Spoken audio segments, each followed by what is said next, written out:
Hello everyone, welcome to lecture 21. Today we will talk about the dynamics of snow and glacier. This is part of module 6, right. So let us understand what we mean by glacier dynamics. So glacier dynamics refers to the processes that govern the movement, deformation and mass balance of glaciers, which ultimately determine their shape, size and overall behavior. Here you can see, because of the glacial dynamics, this particular glacier has taken this particular shape. So it is all because of the glacial dynamics. So here we will talk about movement, deformation and the mass balance, right. So here you can see this particular glacier. So it is moving down the slope, right. This is the basic characteristic of a particular glacier. So the downslope movement of glaciers propelled by gravity cause them to behave like vast rivers of ice. This is how they appears in the satellite image, also when you visit them in the field, right. Such movement is required to achieve equilibrium with the surplus ice accumulating in the glacier's upper reaches. So just imagine this is a particular hill or the mountain and this is the snow line. Above that you have the solid precipitation, right. So this is basically the accumulation zone, and because of this accumulation slowly glacier will be born and this will start flowing, right. So just imagine if it does not flow, it does not move, then what will happen? This thickness will grow endlessly, right. So to bring this entire phenomena or entire process in equilibrium, this movement is very necessary. Ice flows from the accumulation zone to the ablation zone where it melts or calves. So here let us assume this is the accumulation zone and slowly it is coming to this particular location, and if this is the accumulation zone and this is ablation zone, this line is separating these two zones, then here it will start melting and then it will feed the fluvial system in the downstream. Without this movement, a glacier would develop an infinitely steep profile, thereby losing its balance. So this glacier flow is very important. So that is why we will talk about the glacial movement. Glacier reacts to snowfall changes gradually. Noticeable impacts can take decades to centuries. So here you can see two photographs, 1 and 2. Here in 1986 situation was like this. So here you can see the cyan and blue color, it is showing the glacier, right. And in 2016 what is the status? It has shrunk, right. So the impact of climate change, it takes time to be represented by our glacier system. So their movement is influenced by past snow accumulation and the glacier type and size. When the amount of accumulation and glacier movement is unbalanced, glacier may either shrink or show irregular flow pattern. Here you can see this is one schematic diagram, right. So glacier moves primarily due to the force of gravity acting on their mass. Internal ice deformation, that we call creep, and sliding at the glacier bed influence its movement. Flow rate vary depending upon the stress, ice properties and basal condition. So here you can see the flow rate will be decided by the stress which is applied on this particular mass, then ice property, right, and the basal condition. This is the basal condition. Whether it has melt water, what is the proportion, that will define the basal condition and it will indirectly impact the flow rate. A force balance approach is used to understand glacier motion. So we will see the force balance approach. In force balance approach, driving stress is very important, primarily caused by the glacier's weight and surface slope expressed by this equation. So, here you can see this is a very simple equation. Using this equation, basal shear stress can be calculated, and we are using the safe factor, density of the ice, gravity, ice thickness and surface slope. All these parameters are considered here to calculate the basal shear stress. And then comes the resisting stress, comes from basal drag, lateral drag and longitudinal stress gradient. A safe factor of F is equal to 1 is for the infinitely wide glacier and ice sheet, while F is equal to 0.6 is for a glacier in a deep narrow valley glacier. So, here you can see the glacier ice is basically having the polycrystalline structure and behaves like a non-linear viscoplastic material. So, it has both viscous and plastic nature.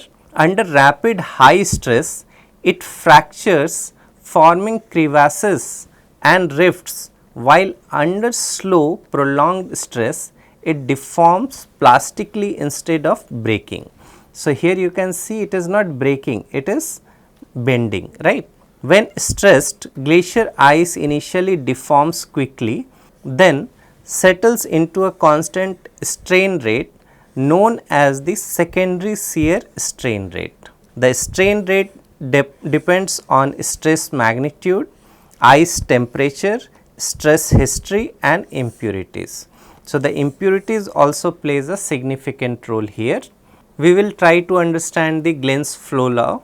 Glen's flow law describes the empirical relationship between applied stress tau and strain rate in steady state ice creep, which can be expressed as this equation, right. And where A is the softness parameter and N is the stress exponent. The softness parameter A is temperature dependent and follows the Arrhenius relation. A varies between this value and decreases log linearly with temperature for temperatures well below the freezing point, but at a higher rate close to the freezing point, right. The exponent N, which is here, that depends on applied stress, usually ranges between 1.5 to 4.2 with a mean of 3 for temperate valley glaciers. Thus, the deformation rate of the temperate valley glacier is proportional to the vertical shear stress cubed, which is a function of depth. So, depth is very important here. Now, let us understand the deformation velocity that we call creep. The accumulation of stress induced deformation throughout the glacier thickness results in the surface velocity caused by internal ice flow. The average horizontal deformation velocity is described by this equation, where we are using the A and N from the Glen's flow law. H is the ice thickness and tau is the basal shear. So, that we have already calculated. Steeper and thicker glacier experience significantly higher internal deformation rates due to the non-linear relationship between stress and flow. Since glacier flow scales with the fourth power of ice thickness and the third power of the surface slope, even small change in the surface mass balance can lead to a large variation in ice flow. So, it is having the major impact from the thickness and the surface slope. Now, let us try to understand the basal sliding. So, the basal sliding, here you can refer to this particular image. So, this is a schematic diagram. Here you can see the internal ice flow has been demarcated, and here this is the line along which it is interacting with the surface, right. So, the basal sliding occurs when a glacier is not frozen to its bed, allowing it to move over the underlying substrate. So, here you can see this is the ground, over that this accumulation has happened. Now, here if you have lubrication, suppose you have melt water, then what will happen? The entire mass will have more flow, right? They will have high velocity. If they do not have any lubrication here, so then the basal sliding will be very less. Two key processes that derive basal sliding without cavitation are enhanced creep and regelation. When a glacier flows over bedrock bumps, so here you can see that these are the bumps, right? So, these will have some obstruction to this particular flow. When the glacier flows over bedrock bumps, the stress concentration on the upstream side of the bump accelerates the deformation or the creep of the ice around the obstacles, right.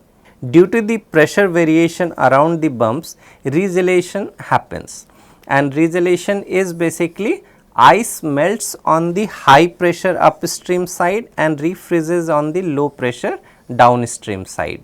So, here it will be melting and then here again it may freeze, right.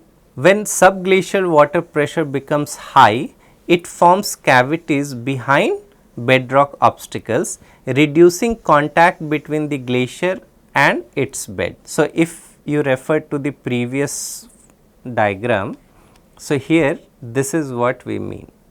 So, here if you have high water content, then there will be less obstacles, right, and this will reduce the contact between the glacier and its bed. This leads to decreased basal friction and an increase in glacier sliding velocity. Under certain condition, the same basal shear stress can produce different sliding speed, a phenomenon known as multi-valued sliding response, right. Seasonal melt or surging event can shift drainage system, causing abrupt and sometimes unpredictable change in the glacier motion. The sliding velocity is influenced by basal shear stress that we have already calculated, effective normal pressure, which is the difference between the ice overburden pressure and the subglacier water pressure. This can be calculated. So, the sliding velocity can be calculated where K and M are constant. K is a function of bed roughness and M is greater than N, right. Higher water pressure lead to lower effective pressure, which increases sliding velocity and in extreme cases may cause the glacier to float and fully decouple from its bed, and because of that the velocity will increase. Subglacial till is an unconsolidated sediment mix, here you can see, ranging from clay to boulder, often found beneath glacier. So, here just imagine you have the glacier body, right. When water fills the pore space in finer sediments, the till become deformable under shear stress. Glacier underlain by soft saturated till can experience significant bed deformation, contributing to basal motion.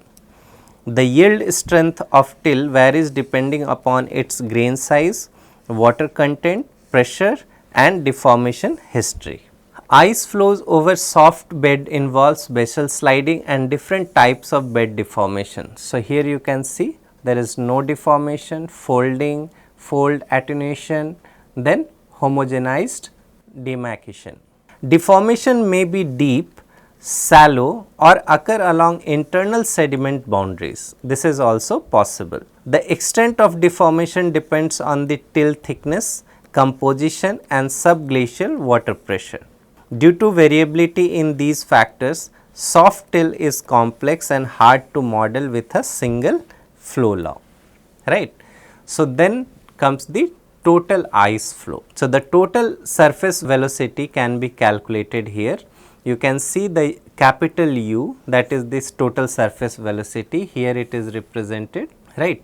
So, it is basically the summation of UC, US and UD, right.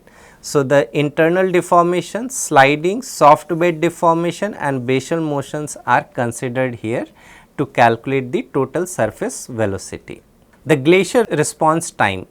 So, the glacier response time is the delay in length or volume change after a shift in climate. So, you might have heard many times that climate is changing. So, if the climate, one of the parameter is temperature. If temperature is changing, if it is increasing, what will happen? Melting will be more, but it is not changing so drastically that within 6 months or 3 months you will see the major changes, right. So, the glacier system takes decades to show the expression of climate change. Sometimes if there is a major change, then you will see some major phenomena, but still the glacier system, it takes a decade to express the impact of climate change. It includes reaction time, delay before response and adjustment time duration to reach new equilibrium. Because what happens when there is a change in the climatic system, right? When there is a change in the climatic conditions, what happens? The glacier system takes time to respond, and same time it is also having the mechanism to adjust its system to reach to a new equilibrium. Alpine glacier typically respond over decades to a century, like ice sheets take centuries, right. Faster response is linked to steep slope, high mass balance gradients and maritime climates. The glacier size, slope, thermal regime and hypsometry affect response time. So, here you can see the glacier response can have many parameters, and depending upon the glacier system, the response will be seen. Then comes the snow cover mapping. This is very important. Snow cover is a key driver of climatic, hydrological and ecological processes. Snow cover mapping is essential for understanding hydrological cycles, climate change and water resource management. Remote sensing has been widely used for the snow cover mapping, because the one major advantage is it can see a large area from the space, right. So, remote sensing technique utilizes the unique spectral properties of snow, notably its high reflectance in the visible spectrum and low reflectance in the shortwave infrared to detect snow cover areas. Accurate snow mapping supports various applications including avalanche forecasting, water supply estimation and climate modeling. So, here you can see some of the example, it is from the remote sensing data, how we have identified the flow of the glacier, how it is moving, what is the distribution of the snow cover in this particular area. This is from this link. The climate change shortens snow duration and increases the proportion of rainfall over snowfall, affecting water availability for billions and accelerating glacier retreat. Regional factors like dust deposition further speed up snow melt, making snow cover monitoring crucial for assessing climate impact. If you remember, I talked about the contamination of the snow cover in previous few slides. So, this snow contamination will lead to the more melting, because those are the foreign materials. So, suppose if dust is coming and deposited on this glacier surface, right. So, what will happen? Its reflectance, the albedo will be reduced, and then if the albedo is reduced, that means it is absorbing the energy which is coming from the solar radiation, and that will lead to the more temperature on the glacier surface, and then subsequently it will be transferred to the glacier system, and then it will lead to the more melting. Snow cover mapping algorithm. So, multiple algorithms have been developed to map snow cover using satellite imagery, each with specific methodology and input requirements. These algorithms can be broadly categorized into binary classification methods, which indicates the presence or absence of snow, and fractional method, which estimates the proportion of snow cover within a pixel. Commonly used methods are like NDSI, NDVI, as well as the reflectance value from various bands are utilized. So, we will have some information related to this in coming slides.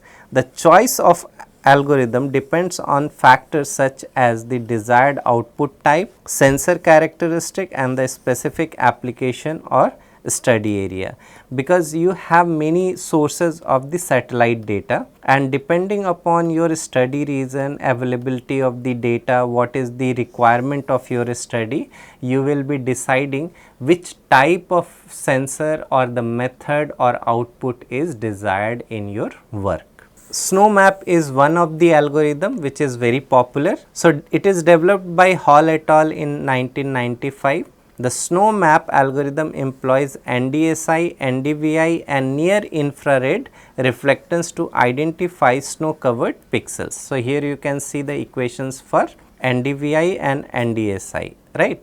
So, here they are using NIR and red band, and here in NDSI SWIR and green bands are used. It applies threshold criteria to these indices to distinguish snow from other surface features like vegetation and water body. That is why we have NDVI and NDSI. One is for vegetation, one is for water. Snow map has been widely used with Landsat imagery for snow cover mapping in various studies, because Landsat is one of the longest series of the satellites that we have, and it is in the public domain. So, people are frequently using this Landsat data sets. Its effectiveness can be influenced by factors such as forest density and the presence of cloud or shadows, because we are talking about the optical data, and the optical data sets have their own limitation that we have discussed in the initial lectures of this course.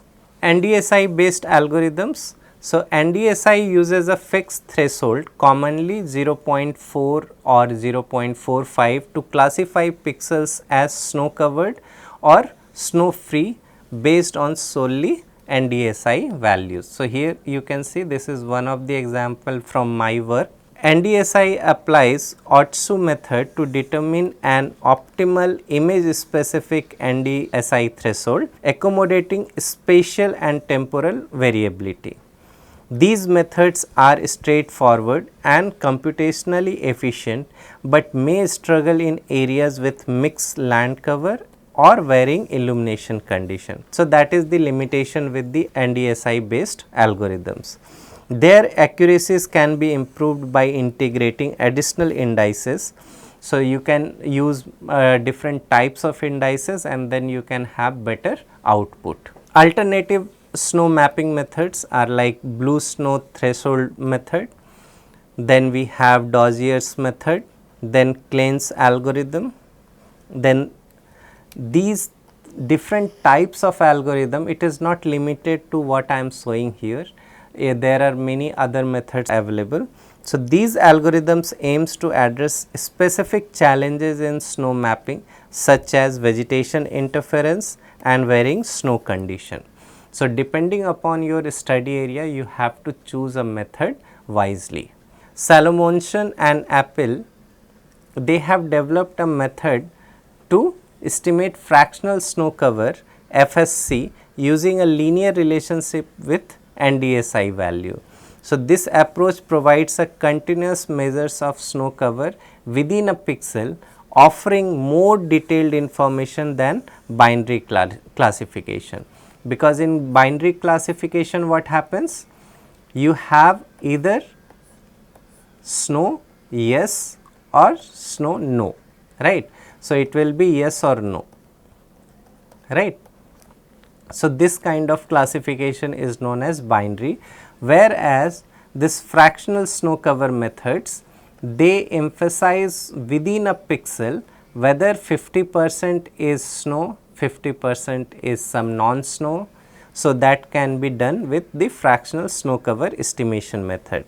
So, here in this method, they employs a sigmoid function to model FSC based on NDSI, enhancing performance in heterogeneous landscape.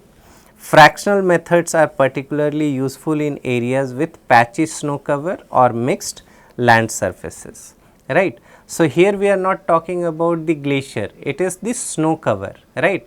So, snow cover cannot be continuous in all the areas. So, there will be some areas where you have patchy snow cover, right. So, if you want to identify or map those locations, then fractional snow cover methods are more useful. So, here you can see this is one of my work where we have used the satellite data set at the interval of 3 to 4 years, right, and we have started from Landsat 5, then Landsat 8, Sentinel-2. So, all these are listed here. Then we used PCA, ICA and NDSI, and we brought them together, and we have used the logical AND gate to identify the effective snow cover areas, right. So, here you can see based on that method we have derived the accumulation period snow cover map. I hope this spatial distribution of snow cover mapping is very clear now. Now, we will talk about the snow line delineation. It is very important, right. The snow line is the distinct boundary that separates snow covered terrain from snow free areas on a mountain or landscape. So, here if you see this particular line, it is dividing the area into two portions. One is having the snow, another is non-snow, right. It represents the lower elevation limits of permanent or seasonal snow accumulation. Snow lines can vary spatially and temporally due to factors like solar radiation, slope, aspect and regional climate. So, maybe this is the condition in 1980, right. In 1999 it will go up, right. Here it is the situation in, let us say again 1980, in 1999 it may come here, right. So, this snow line is always changing, every year there will be a new snow line and it depends upon the solar radiation, slope, aspect and regional climate. Snow line is typically expressed as an elevation contour and is observable in satellite imagery and aerial photographs. Importance of snow line extraction. So, let us understand the importance of snow line extraction. Snow line elevation serves as a sensitive indicator of climate variability and glacier mass balance, right. So, here you can see this will be the accumulation zone, right, and every year if it is changing, which is separating this with the non-snow area, that means it is changing with time. Monitoring snow line change helps to estimate the seasonal snow melt, which is vital for water resource management in mountainous region. Accurate snow line extraction supports hydrological modeling, flood forecasting and glacial dynamics analysis. It also aids in validating remote sensing snow products and assessing the performance of snow cover algorithms. Now, there are some pre-processing steps for snow line delineation. It is very critical, though it is a very generic one, but I hope it will help you. So, missing data due to cloud, shadows or sensor gaps is addressed using neighborhood based pixel interpolation technique. Binary snow cover maps are cleaned using morphological operations like closing and opening. Isolated small snow or snow free patches are removed using area based filtering to improve spatial consistency. These pre-processing steps enhance the quality of the snow cover map, which is critical for accurate snow line detection. So, here the canny edge is one of the very popular method to extract the snow line, right. Threshold parameters for edge detections are empirically tuned to match varying snow condition and image characteristics. Here you can see this is the median snow line altitude, right. The method detects continuous well defined contours that represents the snow line across the terrain. So, this is the one. Elevation information from digital elevation model DMs can be linked to extracted snow line contours to quantify snow line elevation. Ultimately, the snow line will represent the altitude from where you are having the snowfall at particular year, right. So, it may change with time. Then post processing and validation. So, detected snow line near regions with high uncertainty, for example unfilled NaN areas, are filtered out to improve reliability. Spatial smoothing and line simplification techniques may be applied to refine snow line geometry, because if these are broken, you need to have a consistent line or the continuous line which demarcates the boundary. Validation is performed by comparing extracted snow line with reference dataset or manual interpretation, or you can also validate it in the field.